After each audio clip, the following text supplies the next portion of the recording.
This was Aaron Rodgers when he was asked if this is championship or bust type of season.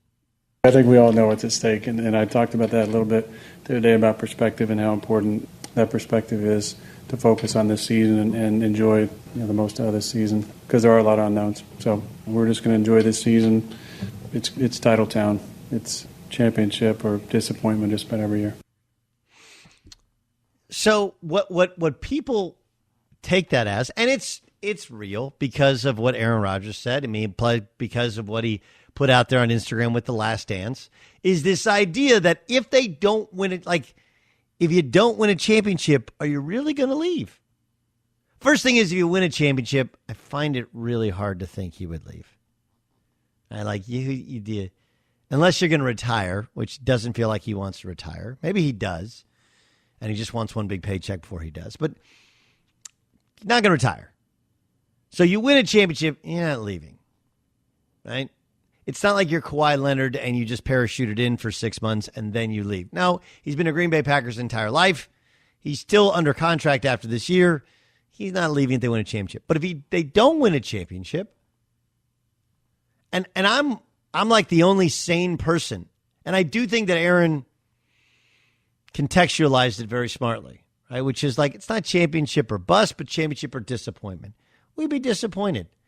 Like, could they have won last year? Yes. It was really hard without David Bakhtiari. It's really, without your best offensive lineman, the line wasn't great anyway. Really, really hard.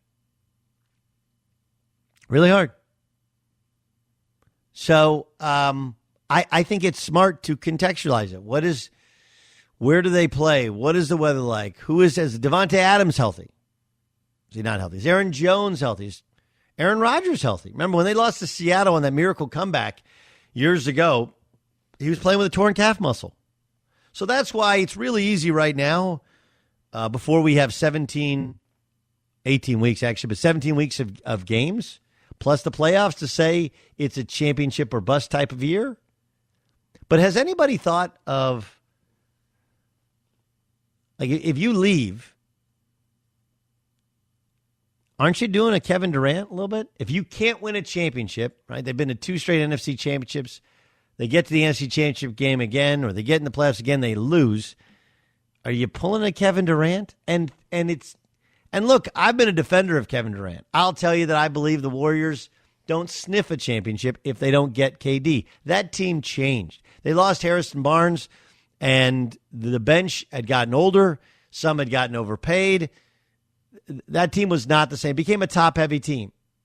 So they needed Durant just as much as he needed to win. But like everybody talks like these statements about the Warriors as if the Cavs weren't loaded. Like, Kyrie Irving's a first-ballot Hall of Famer. Right, so if you do Kevin Durant and Steph Curry, I think the world likes Steph Curry better than they like Kyrie Irving. But you'd have a tough time convincing me that Kyrie Irving isn't, again, different style of game, but the equal of Steph Curry. Right, he's a different player, but they're both great. And LeBron had Kevin Love. Whatever you think of Kevin Love now, Kevin Love then was still seen as a star/superstar level all-star player. Is he Klay Thompson? I don't know. Like, there was a time there when he was considered the best power forward in the sport, granted on bad teams. And then if Tristan Thompson, he's not the passer of Draymond Green, but defensively and as a rebounder, better rebounder. Let's not act like LeBron was on a bad team. But the point is that Kevin Durant was the better player on the better team and the better man, and probably for his career made the better decision. But all anybody says today is, well, look how weak that was. He lost in the conference finals, then he went and joined that team. Now, again, Aaron Rodgers is not going to join the Tampa Bay Buccaneers if they lose to him. I don't think he joins the Niners if they lose to the Niners. There's lots of teams they could lose to. I don't think if they lost to the Cowboys, he's not going to be the Cowboys' next quarterback. He loses to Washington, he's not going to be Washington's next quarterback. But the idea of leaving when you're this close,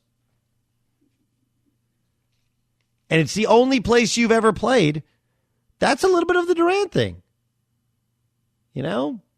It's like when you're in high school. You're in high school and in your district, you're good. And you get to the playoffs. And maybe you get to the semifinals. But there's another high school that's able to that recruits players. Or they're a private high school. And guys can be from out of the district or from wherever. And now you're getting ready to your senior year, like, I could go and win, or I could compete with my guys on my team. And even if it doesn't succeed, at least I've done it with the same guys, the same organization the entire time. I don't know. Look, Aaron is going to clearly do his own thing. I am not convinced this is his last year, but I am also not convinced that that's simply because of money or whatever. I think they got a chance to be special, that they're still in the middle of a great run. They have a young and athletic defense. They've revamped their offensive line. Aaron Jones is just tapping the surface of how good he can be. Plus, A.J. Dillon appears to be another stud running back who they drafted. Devontae Adams is in his prime. So, if they don't win it this year, will he leave? He might. But there's a little of buyer beware, and look at how it affected Kevin Durant's life. He has had an incredible amount of respect. He's widely considered the best player in the sport now. But his time in Golden State, no matter how successful, 3 NBA finals, 2 titles, they would have won a third had he not gotten hurt. He's forever known as a guy who joined a team that beat him. And people will say that's the easy way out. And I don't think Aaron Rodgers wants that.